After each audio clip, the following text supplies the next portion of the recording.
बख्शियापुर लॻ सिताराबाद वटि पुरानी तकरार तां डुमकी बिरादरी जे ॿिनि धुरियुनि जे विच में झेड़ो पिस्टल जा फायर करे नौजवान 35 साला अब्दुल रहमान डुमकी के क़त्ल करण बाद जवाबदार फरार थी विया।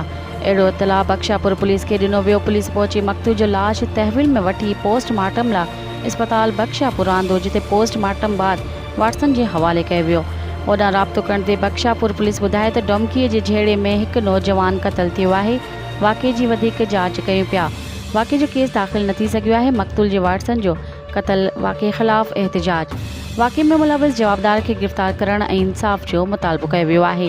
होॾां मुग़वी आतिफ़ डुमकी ज़हीर ख़ालती जे बाज़ियाबी लाइ डुमकी बिरादरी ऐं ख़ालती बिरादरी रोड ब्लॉक करे इंडस हाईवे ते धरणो आयो। धरणे सबबि सिंध पंजाब ॾांहुं ईंदड़ वेंदड़ सभई गाॾियूं बीहजी वयूं। इन मौक़े ते अॻवाननि चयो त मुग़विन खे अगवा थिए 10 ॾींहं गुज़री विया आहिनि, पर पुलिस ख़ाली आसरा ॾेई रही आहे। मुग़विन खे बाज़ियाब करण में कश्मीर पुलिस नाकाम थी वई आहे। हुननि वधीक चयो त कश्मीर पुलिस धाड़ियलनि अॻियां ख़ामोश ऐं बेबस बणियल आहे। हुननि चिताव ॾींदे चयो त जेतिरी ताईं असांजा मुग़वी बाज़ियाब न थींदा तेसि ताईं असांजो धरणो जारी रहंदो।